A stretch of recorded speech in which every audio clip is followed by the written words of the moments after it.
Hi friends, welcome back to Sai Surya cooking channel.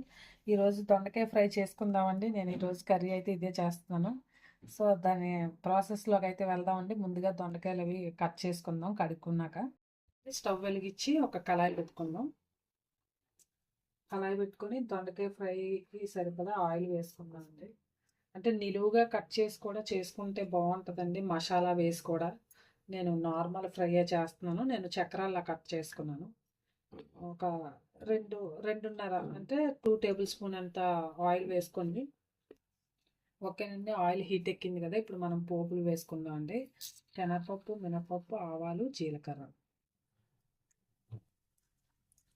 శనగపప్పు, మినపప్పు, ఆవాలు, జీలకర్ర వేసుకున్నాం కదండి. ఇవి వేగుతున్నాయి కదా.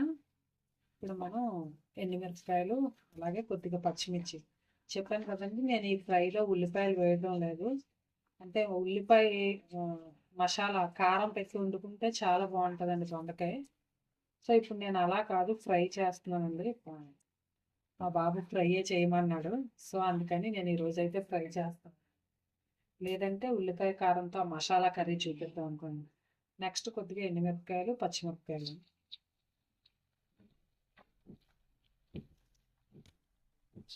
వేగుతున్నాయి కదండి. ఇలా అలాగే మనం వెల్లుల్లిపాయ, అంటే అల్లం వెల్లుల్లి పేస్ట్ వేయలేదండి. వెల్లుల్లిపాయలు కొంచెం పచ్చా పచ్చాగా దంచుకొని ఒక 4-5 పలుకులు. నెక్స్ట్ కరివేపాకు కూడా వేసుకుందాం.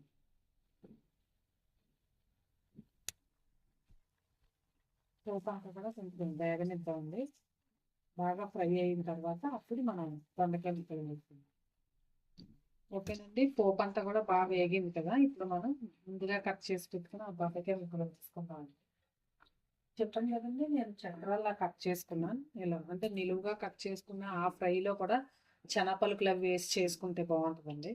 దీనికి కూడా వేసుకోవచ్చు, కానీ ఇది ఇలా చక్రాల్లా కట్ చేసుకున్న ఫ్రై కూడా డిఫరెంట్ టేస్ట్ వస్తుందండి. మీరే ట్రై చేయండి. ట్రై చేశాక మీరే అంటారు చాలా బాగుంది అలా అని.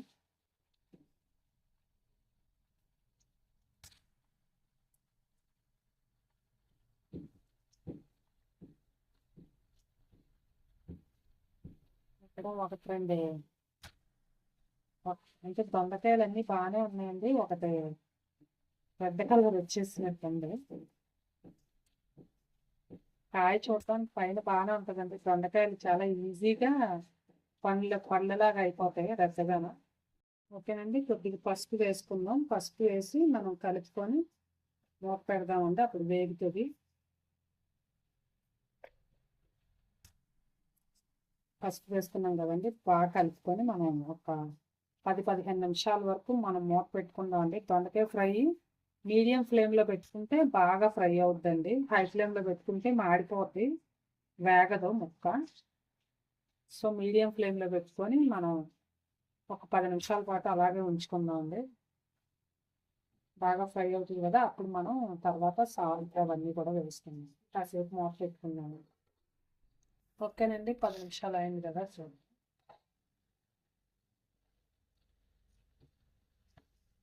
సో ఇంకా వేగనిద్దామండి. అయితే ఫస్ట్ ఇప్పుడు దీన్ని మనం బాగా కలుపుకుందామండి.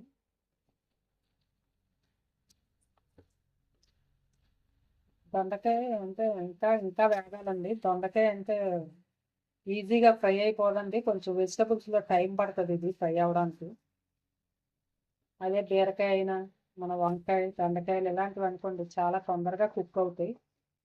ఇది ఇంకా టైం పడుతుందండి. అయితే కొద్దిగా ఇప్పుడు మనం సాల్ట్ వేసుకొని కలిపి ఇంకొక 10 నిమిషాలు మూత పెట్టుకుందాం అండి. రుచికి సరిపడినంత సాల్ట్ వేసుకుందాం.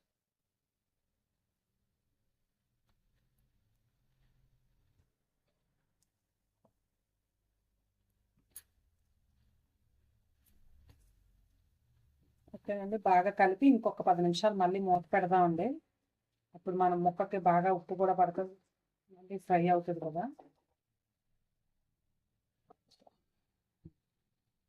ఓకేనండి. 10 నిమిషాలు అయింది కదా, ఆల్మోస్ట్ ఇంకా ఫ్రై అయిపోతుందండి. ఇప్పుడు మనం దీంట్లో కొద్దిగా అంటే నచ్చితే వేసుకోవచ్చండి కారం, లేదంటే మనం పచ్చిమిరపకాయలు, ఎండుమిర్చి, అలాగే వెల్లుల్లిపాయలు వేస్తాం కదా, ఆ కారం కూడా సరిపోతుంది. కొద్ది కారం కావాలనుకుంటే ఒక పావు స్పూన్ అంత వేసుకోండి, ఎక్కువ అవసరం లేదు. దొండకాయ ఫ్రై మరింత అంటే రుచిగా ఉంటుంది అన్నమాట, టేస్ట్గా ఉంటుంది. కొద్దిగా ఒక పావు స్పూన్ అంతా ధనియాల పొడి కూడా వేసుకోండి. ఫైనల్గా కలుపుకొని ఇంకొక 10 నిమిషాలు మూత పెట్టుకుంటే మనకి దొండకాయ ఫ్రై రెడీ అయిపోద్దండి. అంటే చాలా బాగుంటుంది. రైస్ అయినా అంటే రైస్లోకి బాగుంటుందిలేండి. రసం ఏదైనా పప్పుచారులు సాంబార్ అవి పెట్టుకుంటే వాటికి సైడ్ డిష్గా బాగుంటుంది.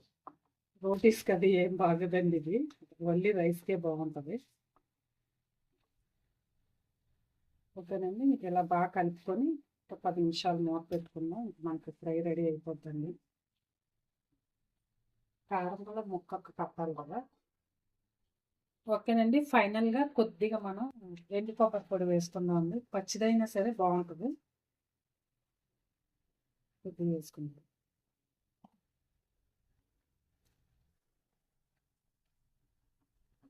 ఓకేనండి, దొండకాయ ఫ్రై రెడీ అయిపోయింది. పచ్చిది అయినా సరే చాలా బాగుంటుందండి కొబ్బరి పొడి. లేదు పచ్చిది లేకపోతే ఎండుది వేసుకున్నా కూడా బాగుంటుంది. ఓకేనండి, ఇంకా స్టవ్ ఆఫ్ చేసుకున్నాం. మనకు ఫ్రై రెడీ అయిపోయింది. దీన్ని ఒక సర్వింగ్ బౌల్లోకి తీసుకున్నాం అండి. ఓకేనండి, ఎంతో రుచికరమైన దొండకాయ వేపుడు రెడీ అయిపోయింది. చెప్పాను కదండి, ఇది రోటీస్కి అతి బాగోదు, ఓన్లీ రైస్ ఐటెంకే బాగుంటుంది. రైస్ సాంబార్ కానీ ఏదైనా రసం సైడ్ డిష్గా చాలా ఎక్సలెంట్గా ఉంటుందండి. మీరు కూడా ట్రై చేయండి. ట్రై చేసి టేస్ట్ చేసి మీ ఫ్రెండ్స్కి కూడా షేర్ చేయండి. నచ్చితే కనుక ఒక కామెంట్ కూడా పెట్టండి. Please like and subscribe my channel. Bye friends, మళ్ళీ నెక్స్ట్ వీడియోలో ఇంకో వంటతో కలుద్దాం.